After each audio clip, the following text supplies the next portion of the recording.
everyone out there, Cassandra Maki, and we're continuing with Devil Booty and Animal Cuties. Oh, and if you just joined us, you're welcome. Glad you made it here, and I hope you enjoy your stay. And always remember that the most important character of the story is you, the reader.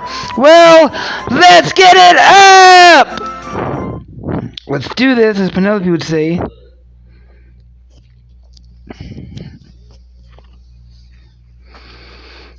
Get lost. I'm standing in front of a neat-looking house in an equally neat-looking neighborhood. Geez, my hands are getting sweaty already, and I haven't even met her dad yet. I walk up to the front door and knock. I hear Penelope's voice through the door, shouting that she'll get the door. She swings the door open, and I see a wide smile blossom on her face. Cat! It's almost sunset, but it's like her smile makes the sun rise. Hey, are you ready to work on that project? Yeah, come on in and be quick. She steps aside and lets me through. Come on, up to my room, quick. Not so fast.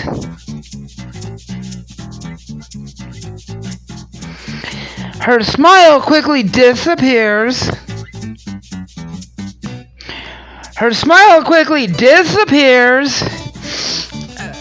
A tall, middle-aged, half-cat man appears from the kitchen, crossing his arms. He has a stern, suspicious expression.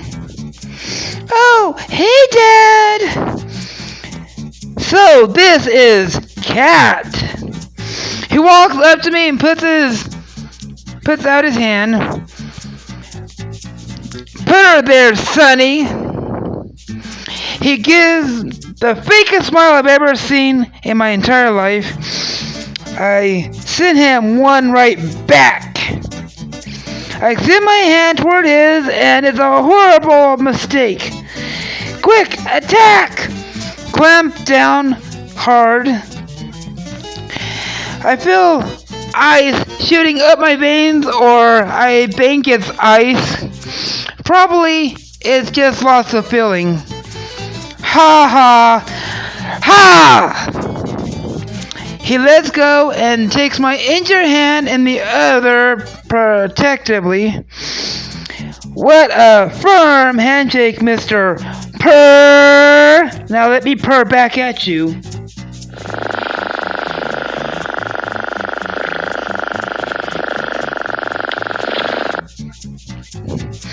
Jeez, what are they trying to do? Break me to piece by piece? Mr. Purr simply smiles at me. Of course, my father taught me that you can tell a lot about a person by their handshake. His eyes narrowly, and he smirks at me with an evil glint in his eye. Can't you? Of course, Mr. Purr. Penelope looks at me apologetically. Dad, we gotta get started on our project. Can we go upstairs to my room? Mr. Purr turns towards her panties and gives her a hug. Of course, sweetie. He quickly whispers things in her ears as he talks to her. Panties! I don't have to strain to hear it. I think he meant it in that way. I swear, if he hurts you, I will find his family and kill them one by one. Just make sure to leave the door open. Remember what I taught you. Swing below the knee and kick him in the groin and run downstairs. You know where the gun is. I'll be upstairs soon to give you guys refreshments and snacks. He lets go of her panties. She's mortified. He turns to me and giggles.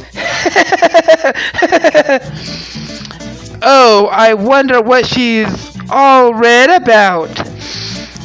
Isn't my penny just the cutest thing? But Penny! I turn to her. Pennies! That is, I feel Mr. Purr staring holes into my skin. It's a cute nickname. My voice is squeaking so much, I feel I'd be better off as part mouse or than part cat. I mean, cute in a total platonic, non-sexual way. We should all just call each other cute. Total platonic, non-sexual nicknames at school. I turn to Mr. Purr, who displays a cheeky, creepy grin. You know, Veronica and Cassandra. Oh, of course. My darling Penny tells me everything. He ruffles her hair, and she looks away in a deep embarrassment. And I mean everything. He stares at me for a straight 5 seconds. I don't think I've ever been this uncomfortable. Okay, we're going upstairs. She heads to the stairs, motioning her head for me to follow her. Pennies! Alright, stay safe, kids. Work hard. I'll be up there soon. I could hear Penelope muttering under her breath when we make it to the second floor. Penelope!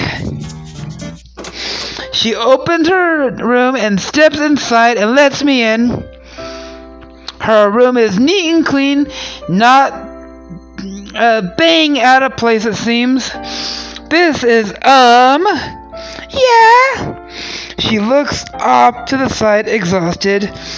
That's my dad. I'm kind of curious.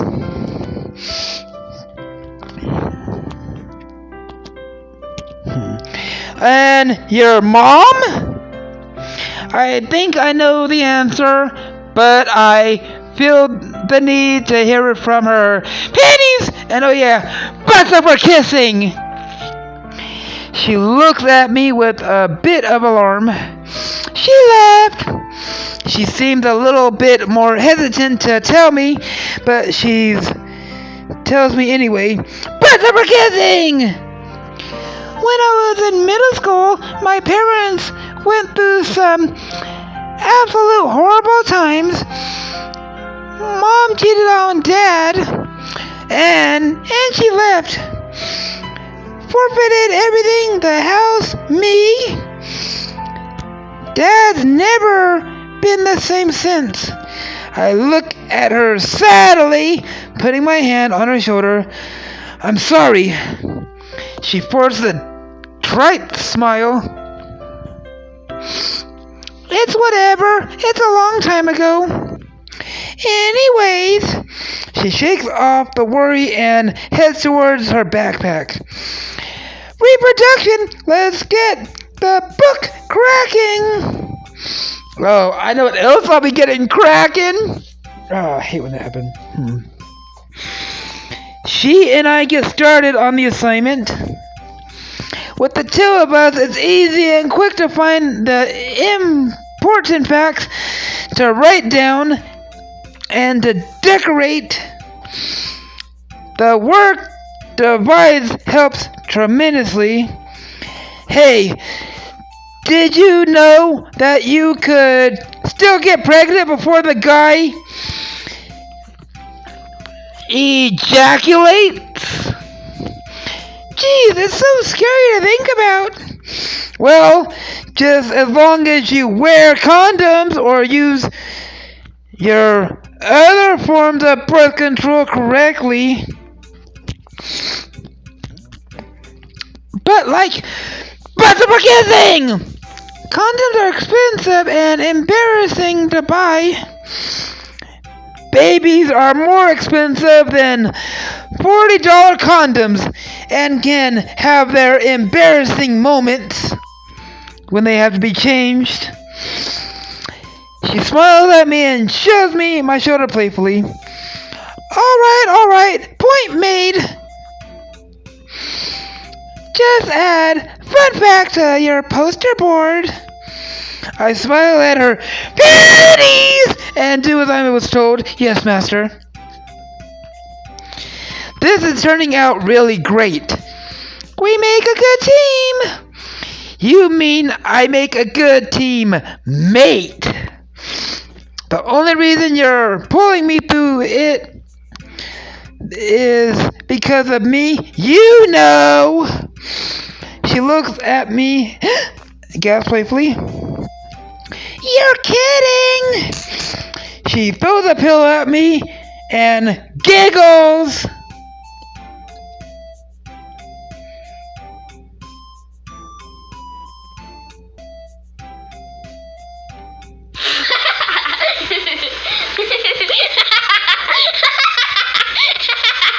Tell a joke.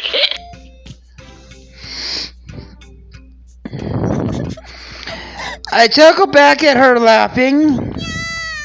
She squeals and taking the pillow and raising it over her head. I catch her just in time, taking a hold of her hands midair. She lets go of the pillow. Her giggle dies down. Penelope stares at me. Her lower lip trembles.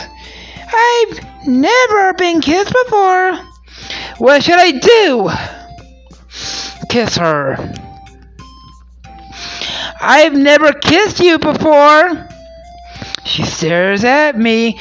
I don't think anyone's looked at me like she is. Can she tell I see stars in her penny's eyes? Wanna give it a try?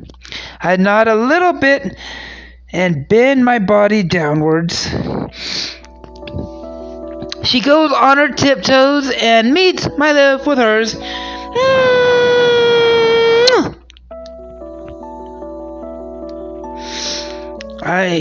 The kiss is just and sweet. Her lips are incredibly soft. I instantly worry about my own if mine are too dry. They're hurting her panties! She doesn't pull away though, which is a good sign. I've had a kiss before, but hers seems differently. Telling from her mouth against mine, we leave an imprint of electricity in my lips. The kiss feels like forever, but then it's only when we part I realize that it's been a handful of seconds. Penelope! She blushes and smiles shyly at me. That's my name! I break into a smile and scoff, looking away from her for a second before returning my gaze to her panties! Her fingers reach her bottom lip. I can tell she's thoughtful. Was your first kiss all that you wanted it to be? She looks up at me. Of course not. I step back. No! I bring my hands up to my mouth and exhale.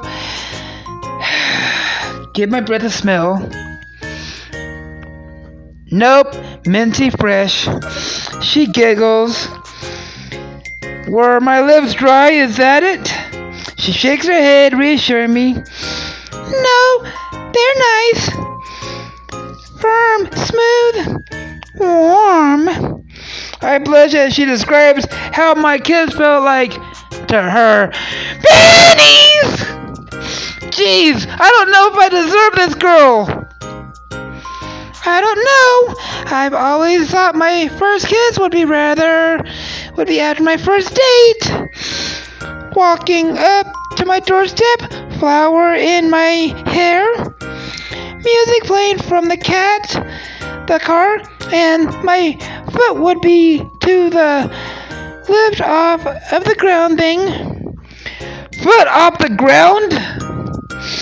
It's an old movie type thing. It's kind of stupid, don't worry about it. She tucks a strand of her hair behind her ear. That doesn't sound stupid at all. She scoffs slightly, giving a small shrug. Well, I'm sorry it wasn't like that. I look away worried. I feel her hand grasp my chin and I turn towards her. Pennies! Yeah, it wasn't. But it was so much more than I fantasized. It was real and kind of electric. She felt it too. I smile, wrap my arms around her waist. Maybe we can make that your second kiss. Your foot can lift off the ground and I'll get a flower from my mama's garden.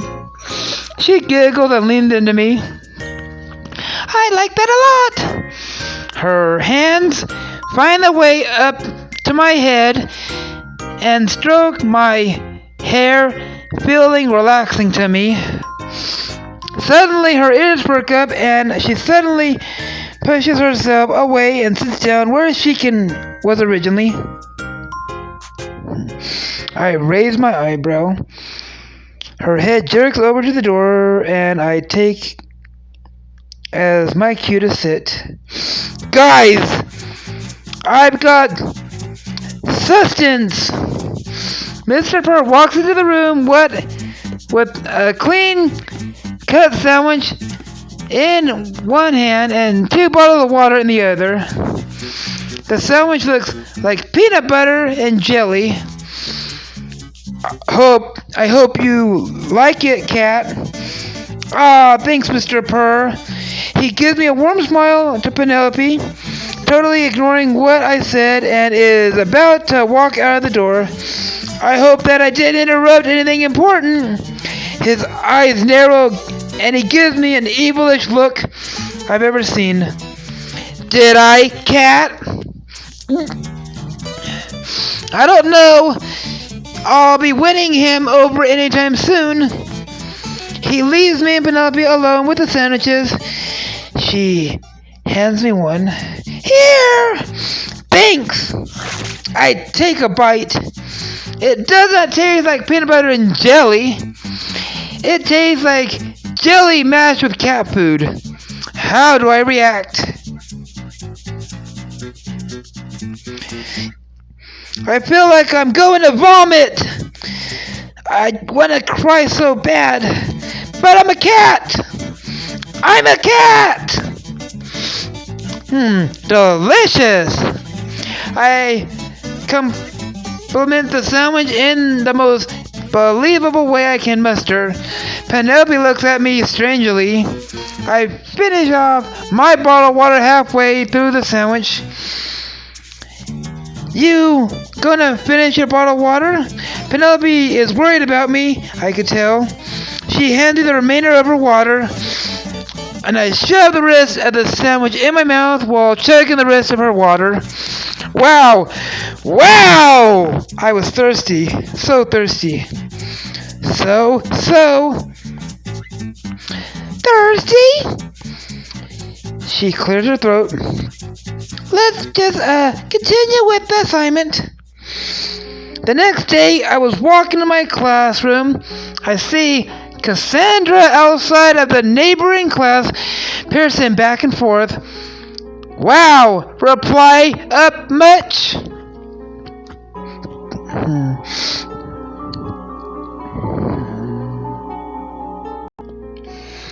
Cassandra jumps to turn to me in surprise. Oh, just a bit. What's going on? It's nothing, Cat. I'm fine. You don't look fine. You look like either you did something wrong or someone died. I turn myself all around and Cassandra notices. What are you looking for? Some wood. I need a knock on that because, well, geez, I don't know if someone. I don't actually want someone to die. Jinxes are really powerful stuff. She breaks into a smile and chuckles a bit. No one is dead. I lean against the wall and cross my arms. So what seems to be the big deal? Cassandra gives me a loud, prolonged exhale. It's a project. I worked so hard on it yesterday. I just really wanted to do well. Cassandra, I know you're going to do great. Will I though? She looks up at me and I'm surprised she's this worried over an academic assignment. Okay, what about this making you so worried? Well, it's an interview with me and my subconscious cousin. Figure that she'd be a good source to the fact, she got experience and it's unique experience, I think.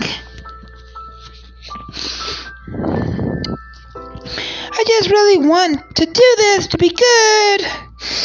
I give her shoulder a pat. I'm sure that is it. But we're kissing. How can you be sure if you haven't seen it? Surely her eyes lighten up.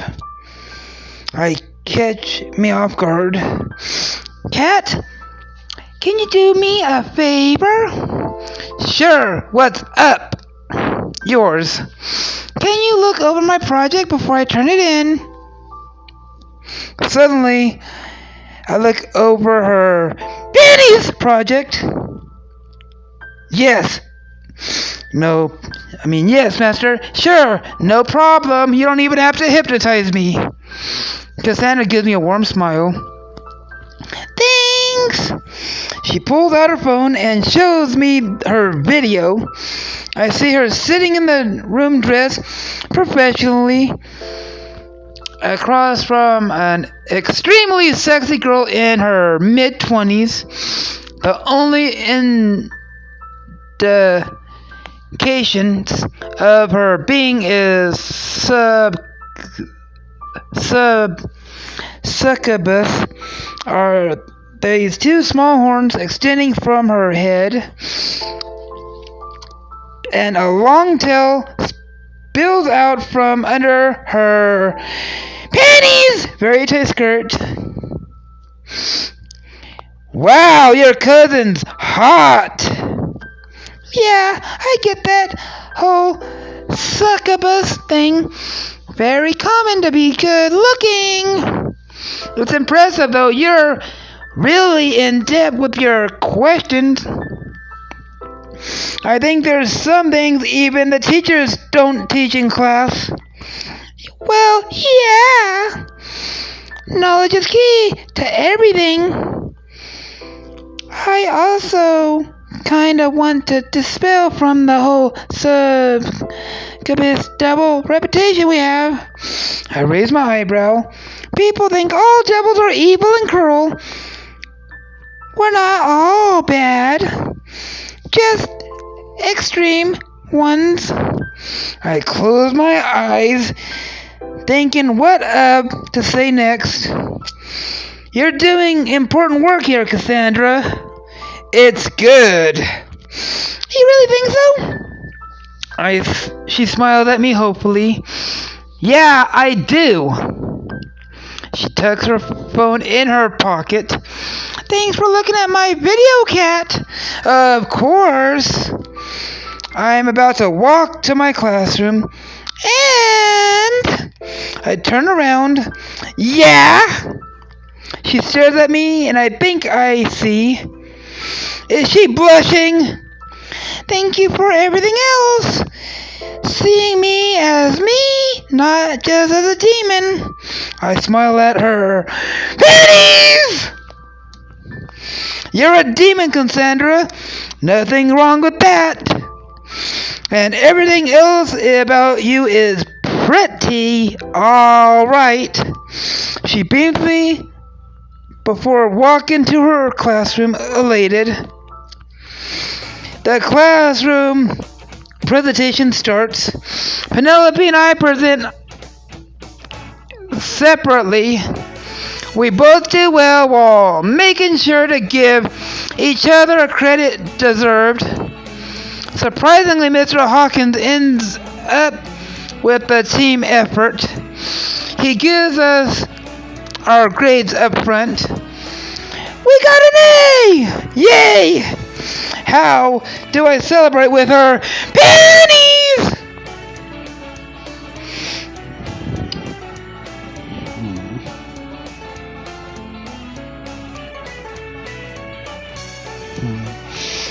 Heck yeah, we did!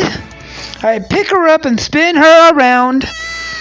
She giggles like a mad woman. It's a fantastic sound.